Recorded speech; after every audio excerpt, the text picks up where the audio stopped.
রহমতুল্লাহ Siddiqui green টেকনোলজির পক্ষ থেকে শুভেচ্ছা জানাচ্ছি। সবুজই বাঁচে সবুজ বাঁচে ভবিষ্যৎ প্রজন্মের জন্য একটি বাসযোগ্য প্রত্যয়।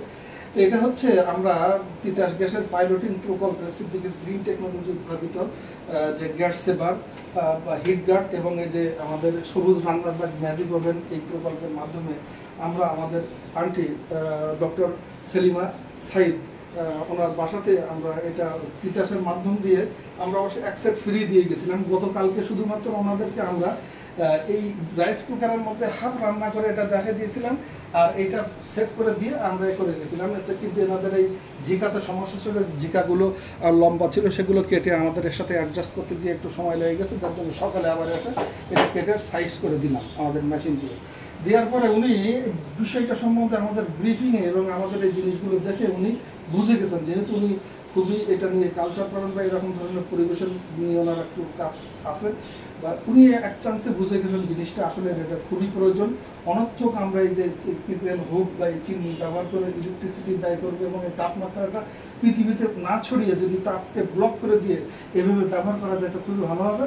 উনি একদম এটা তো আমরা একটা ফ্রি দিয়েছিলাম তিতাসের পক্ষ থেকে এবং এই সেটটা এই যে এখনকার যে সেটটা দিলাম উনি আমাদের কাছ থেকে আবার এটা কিনে নিলেন যে না ওনার এটা প্রয়োজন, উনি কেন একটা ব্যবহার করবেন, যেহেতু দুইটা ওইটা গ্যাসের স্টোভ উনি দুইটাই ব্যবহার করবেন এবং ওনাকে উনি সেভাবে আমাদের কাছ থেকে কিনে নিলেন। এইটা হচ্ছে আমাদের অ্যাচিভমেন্ট, আমরা যে মানুষকে বোঝাতে সক্ষম হয়েছি এবং মানুষও যে বুঝছেন যে জিনিসটা আসলে খুবই কার্যকরী এবং প্রয়োজন। পৃথিবীতে অনর্থক তাপ সৃষ্টি করা যাবে না, অনর্থক গ্যাস অপচয় করা যাবে না।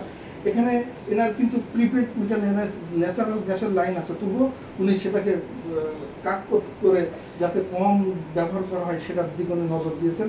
তো আমরা আশাবাদী উনি ডবল যখন ব্যবহার করবেন এনার পরিবারটা বেশ বড় হয়,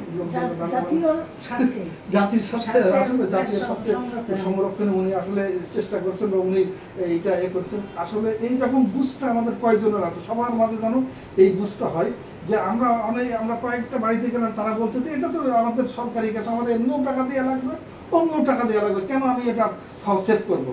তো এই যে মানসিকতা থেকে আল্লাহ যেন আমাদেরকে বের করে দেন, আমাদের এই আন্টির মতো যেন মানসিকতা যেন সবার বুঝদার যেন এইরকম সৃষ্টি হয় যে না আমাদের এটা জাতীয় স্বার্থ, এই বিষয়টা যেন আমি গ্যাসটা পুড়িয়ে নষ্ট করে দিয়ে ভবিষ্যৎ প্রজন্মের জন্য আমরা ক্ষতি না করে যেন ভবিষ্যতের জন্য আমরা সংরক্ষণ করতে পারি, এটা হচ্ছে আমাদের চাওয়া। আল্লাহ আমাদেরকে সেই সব দান করুন এবং সকলের মাঝে বুঝবেন এবং আমরা যে সাকসেস মহান রব্বুল আল্লাহ আমাদেরকে সাকসেস দিয়েছেন, এইটা আমরা এই শত শত পরিবারের মধ্যে করতে করতে এক জায়গায় সাকসেস হয়েছে, এই সাকসেসটা যেন আরো শত শত পরিবারে ছড়িয়ে যায়, আন্টির মাধ্যমে যেন আমরা আরো সম্প্রসারণ করতে পারি, এই কামনা করছি। আসসালামু আলাইকুম রহমতুল্লাহ।